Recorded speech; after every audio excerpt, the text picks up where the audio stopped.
ابلا شاہ صاحب بیٹھے ہیں، علامہ توقیر الحسن باجوہ صاحب بیٹھے ہیں.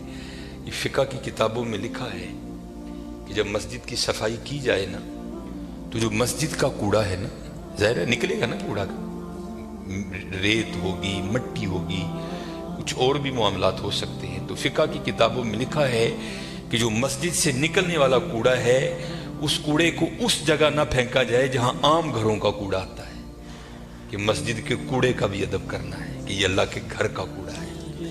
اس لیے حضرت ادب کیا کرو، ادب کیا کرو، ادب کیا کرو. ادب پہلا کرینہ ہے محبت کے کرینوں میں. اس لیے جب کبھی اللہ جل شانہ کے گھر میں آنے کی توفیق ہو جائے نا تو اپنی آوازیں پست رکھا کرو، یہاں آواز بلند نہیں کرنی ہے. یہ بہت بڑے بادشاہ کا دربار ہے، تو وہ کیونکہ ملک ندیم تھا، یہ اللہ کا دربار ہے، اس نے تو یہاں ہی کہہ دینا تھا نا جو کہہ دینا تھا. کہا یہاں بھی جائے گا لیکن آپ کو خبر نہیں ہوگی آپ کو کس انداز میں کہہ دیا جائے گا. کیونکہ بزرگوں سے ہم نے سنا ہے کہ وہ کسی کو لاٹھی لے کر مارنے نہیں آتا، لیکن کیا کرتا ہے بندے کو مت پٹھی ڈال دیتا ہے. پھر اس لیے ہمیشہ حضرت اس کا ادب کرنا ہے، اس کا احترام کرنا ہے. میں نے جب پڑھا نا کہ حضرت سیدنا عمر بن خطاب امیر المومنین رضی اللہ تعالیٰ عنہ آپ مسجد کی صفائی خود کیا کرتے تھے، آپ مسجد کی صفائی خود کیا کرتے تھے. اس لیے حضرت اس گھر سے پیار کرو، اس گھر کی خدمت کرو، اس گھر کو سجاؤ، اس گھر کو سنوارو. جس کسی نے بھی اس گھر کی خدمت کی نا تو حضرت پھر وہ خالی نہیں رہا کبھی بھی. یہاں حضرت دنیا کے دو ٹگے کے جو چودھری ہیں ان کی کرو تو کچھ نہ کچھ مل ہی جاتا ہے حضرت. وہ یہ تو حضرت بادشاہوں کے بادشاہ کا گھر ہے حضرت، تو اس کی کرے گا تو اسے نہیں ملے گا حضرت، اسے اتنا ملے گا کہ نسلوں سے بھی ختم نہیں ہوگا. لیکن دکھ کی بات یہ ہے کہ حضرت آج چودھریوں کے درباروں کا بھی تقدس قائم ہے، آج چودھریوں کی مجلسوں کی بھی رونقیں قائم ہیں. لیکن دکھ کی بات حضرت ہم نے پتہ نہیں اس گھر کو کیا سمجھ لیا. نہیں حضرت وَأَنَّ الْمَسَاجِدَ لِلَّهِ، یہ اللہ کا گھر، یہ ایسا گھر ہے حضرت اگر آپ آ کر خالی بیٹھ ہی جائیں نا، کچھ بھی نہ کریں، صرف آ کر آپ بیٹھ بھی جائیں گے تو جتنی دیر بیٹھے رہیں گے آپ کے نامہ اعمال میں نیکیاں لکھی جائیں گی. یہ ایسا سونا گھر ہے. اور حکیم صاحب رحمۃ اللہ تعالیٰ نے تو اکثر فرمایا کرتے تھے کہ بھائی سانو تے جو ملے ایتھوں ہی ملے ہے، سانو تے جو ملے ایتھوں ملے ہے. ابو بکر صدیق کو جو ملا مسجد سے ملا، حضرت عمر کو جو ملا مسجد سے ملا، حضرت عثمان غنی کو جو ملا مسجد سے ملا، حضرت سیدنا علی المرتضیٰ کو جو ملا مسجد سے ملا، ہمارے بڑوں کو جو ملا حضرت مسجد سے ملا حضرت. اور آج جو ہمارے گھروں سے رحمتیں رونقیں بھاگ گئی ہیں نا، اس کی وجہ یہ ہے کہ حضرت ہم نے یہاں آنا چھوڑ دیا ہے، ہم نے یہاں آنا چھوڑ دیا ہے. اس لیے یہاں آؤ بھی اور اس کا ادب بھی کرو اور اس کا احترام بھی کرو. یہ بہت بڑی جگہ ہے. جیسے میں نے کہا نا حضرت ہم دنیا دار ہیں نا، ہم نے پیسے کو بہت کچھ سمجھ لیا، حالانکہ پیسہ کچھ بھی نہیں ہے حضرت. پیسہ سب کچھ اللہ کی ذات ہے حضرت. اگر وہ ہے تو پیسہ کام آئے گا، اگر وہ نہیں تو پیسہ کیا کرے گا یار، کچھ بھی نہیں کرے گا. یہ مولانا روم علیہ الرحمہ مثنوی شریف میں آپ لکھتے ہیں کہ کوئی بابا جی تھے اور مال ان کے پاس بڑا تھا، اللہ نے بڑا مال دیا. وقت نزاع آ گیا، ان کو پتا تھا جو میرے بیٹے ہیں وہ نکمے ہیں، مال میں نے کمایا ہے، یہ عیاشی کریں گے اجاڑیں گے، جواب اللہ کے حضور مجھے دینا پڑے گا. علماء سے صوفیاء سے ان کی سنگت تھی، صحبت تھی، مشورہ کیا. انہوں نے کرتے کیا ہیں، انہوں نے 2 وصیتیں لکھی. پہلی وصیت لکھ کے نا شاپر میں ڈال کر اوپر لکھتے ہیں اس وصیت کو تب پڑھا جائے جب سارے لوگ میرا جنازہ پڑھنے کے لیے اکٹھے ہو جائیں. ایک اور وصیت لکھی، اسے شاپر میں ڈالا، لفافے کو بند کیا اور اس کے اوپر لکھا اس وصیت کو تب پڑھا جائے جب میرا جنازہ پڑھ دیا جائے.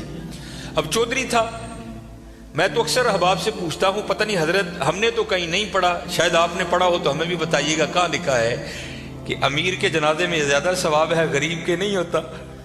غریب کے جنازے میں آتا ہی کوئی نہیں حضرت. پاس سے بھی گزرے گا اپنی دکان پر بیٹھے رہیں گے، غریب کے جنازے پہ کوئی بھی نہیں جائے گا حضرت. اور اگر جنازہ ہو کسی امیر آدمی کا، ہمیں اطلاع کسی بھی راہ صلاح سے مل جائے ہم ضرور پہنچیں گے حضرت. اور یہ میں نے اب دیکھا ہے حضرت، پہلے جنازے پہ کون ملا کرتا تھا کسی سے، اب جناب جنازے پہ بھی لوگ ایسے ملتے ہیں جیسے شادیوں پر ملا جاتا تھا. اور اس کا مقصد کیا ہوتا ہے، پاجی دھیان رکھیو میں بھی آیا جی تے جے کل کو میرا مر گیا تو تسی بھی آنا جی. عجیب رنگ لگ گیا یار.